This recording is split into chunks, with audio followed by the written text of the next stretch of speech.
ऐसी ऐसी बातें लड़ाई के दौरान कई बार आप बोल जाते हैं जो नहीं बोलनी चाहिए।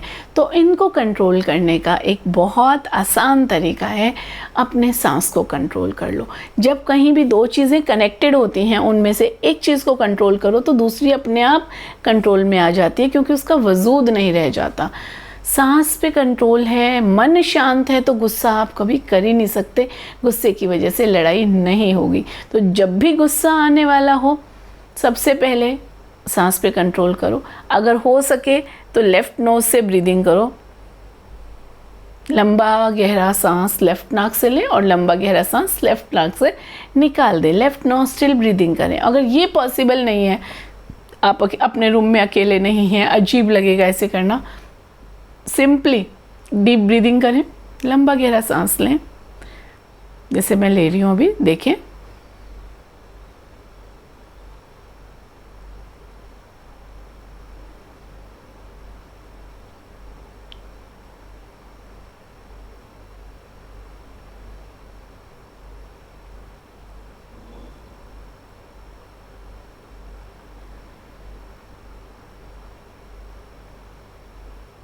इससे भी ज़्यादा और स्लो और गहरा सांस ले सकते हैं।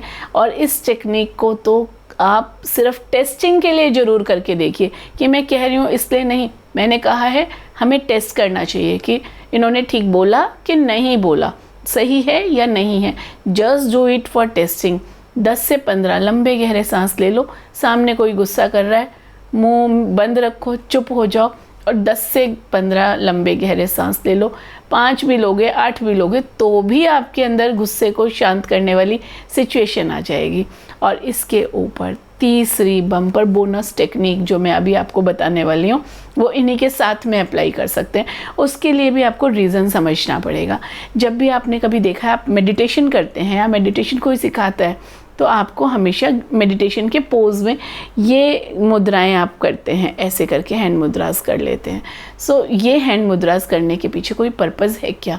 कितनी हज़ारों साल पुरानी खुदाई में जो मूर्तियाँ मिलती हैं, उनमें भी जहाँ मेडिटेशन के पोज दिखाई देते हैं, तो ऐसे ही बैठे दिखाई देते हैं। बड़े बड़े साधु या कभी भगवान की कोई तस्वीर है तो उस फोटो उस सब में ऐसे ही दिखाई देता है। क्यों? कभी सोचा आपने, पूछा ऐसे आपने अपने आप से या किसी और से कि ऐसा क्यों है? इसकी वजह है, ये जो हमारे हाथ की उंगलियां हैं, ये एक एक एलिमेंट को रिप्रेजेंट करती हैं। और जब फिंगर, इंडेक्स फिंगर और थंब, इनको हम ऐसे टच कर देते हैं, ऐसे उंगली से दोनों को ऐसे टच कर रहे हैं, तो अब ऐसे टच करने से ये एक सर्किट बन जाता है। ये सर्किट हमारे वेन्स से, नस से, नाड़ियाँ जो बोलते हैं, उनसे होके हमारे ब्रेन में इसका कनेक्ट जाता है और उसका अफेक्ट होता है रिलैक्सिंग, उसका अफेक्ट होता है पीस। मेडिटेशन के टाइम भी ये वाली मुद्रा इसीलिए लगाई जाती है कि मन शांत होके ध्यान में लग सके। तो तीसरी चीज़ आप यही अप्लाई कीजिए जो हमने इसके लिए बताया। तो तीनों चीज़ों को एक साथ लगाना इट इज़ पॉसिबल। अगर आप कहीं ऑफिस में भी बैठे हैं, कहीं भी बैठे हैं, कहीं कोई गुस्सा कर रहा है या कोई आपको परेशानी महसूस हो रही है, तो तीनों टेक्निक्स को इकट्ठा लगाइए and with in 5 minutes you will see the difference. और एक और चीज़, कोई भी चीज़ पहले दिन हम करते हैं तो वो उसका अफेक्ट उतना ज़्यादा नहीं दिखाई देता।